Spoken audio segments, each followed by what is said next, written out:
നിങ്ങൾ എപ്പോഴെങ്കിലും ചിന്തിച്ചിട്ടുണ്ടോ, നമ്മൾ എന്തിനാണ് ക്ഷേത്രത്തിൽ പ്രവേശിക്കുമ്പോൾ ആദ്യം മണി മുഴക്കുന്നത്? ദൈവത്തെ ഉണർത്താനാണോ? അതോ വെറും ഒരു ആചാരമാണോ ഇത്? ക്ഷേത്രങ്ങൾ വെറും പ്രാർത്ഥനാലയങ്ങൾ മാത്രമല്ല, അവ ഊർജം സംഭരിച്ചിരിക്കുന്ന വലിയ ബാറ്ററികൾ പോലെയാണെന്ന് പറഞ്ഞാൽ നിങ്ങൾ വിശ്വസിക്കുമോ? അതെ, ക്ഷേത്ര നിർമ്മാണത്തിനു പിന്നിൽ വലിയൊരു ശാസ്ത്രമുണ്ട്. ഇന്നത്തെ വീഡിയോയിൽ ക്ഷേത്രമണി മുതൽ വിഗ്രഹപ്രതിഷ്ഠ വരെയുള്ള കാര്യങ്ങൾക്ക് പിന്നിലെ അത്ഭുതകരമായ ശാസ്ത്രീയ സത്യങ്ങളാണ് നമ്മൾ പരിശോധിക്കുന്നത്. ആദ്യം നമുക്ക് ക്ഷേത്രമണിയിൽ നിന്ന് തന്നെ തുടങ്ങാം. ഇത് സാധാരണ ലോഹം കൊണ്ടല്ല നിർമ്മിക്കുന്നത്. Cadmium, lead, copper, zinc, nickel, chromium, manganese എന്നിങ്ങനെ വിവിധ ലോഹങ്ങൾ കൃത്യമായ അനുപാതത്തിൽ ചേർത്താണ് ഇതുണ്ടാക്കുന്നത്. എന്തിനാണ് ഇത്രയും ലോഹങ്ങൾ? നമ്മൾ ഈ മണി മുഴക്കുമ്പോൾ ഉണ്ടാകുന്ന ശബ്ദം നമ്മുടെ തലച്ചോറിന്റെ ഇടത് വലതു ഭാഗങ്ങളെ, ലെഫ്റ്റ് ആൻഡ് റൈറ്റ് ബ്രെയിൻ എന്നിവയെ തമ്മിൽ ബന്ധിപ്പിക്കുന്നു.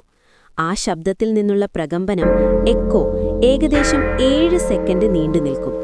ഇത് നമ്മുടെ ശരീരത്തിലെ 7 ഹീലിംഗ് സെന്ററുകളെ, അഥവാ ഇനി ക്ഷേത്രത്തിന്റെ ഉള്ളിലേക്ക് വരാം. പണ്ടുള്ളവർ ക്ഷേത്രം പണിയാൻ സ്ഥലം തിരഞ്ഞെടുക്കുന്നത് വെറുതെ ആയിരുന്നില്ല.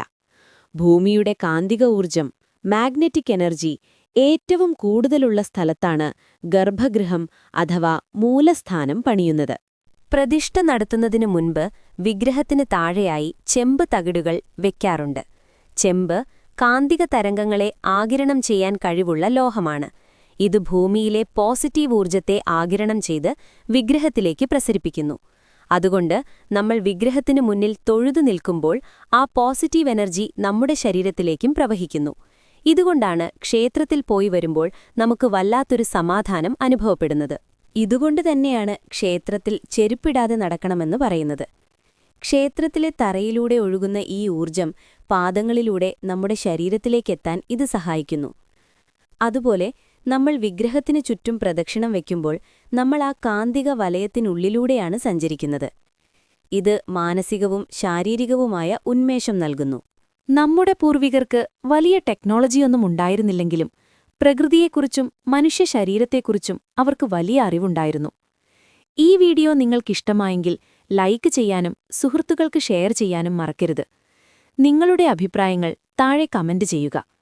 ഇതുപോലെയുള്ള കൂടുതൽ വീഡിയോകൾക്കായി സർഗ സ്റ്റോറീസ് സബ്സ്ക്രൈബ് ചെയ്യൂ. നന്ദി.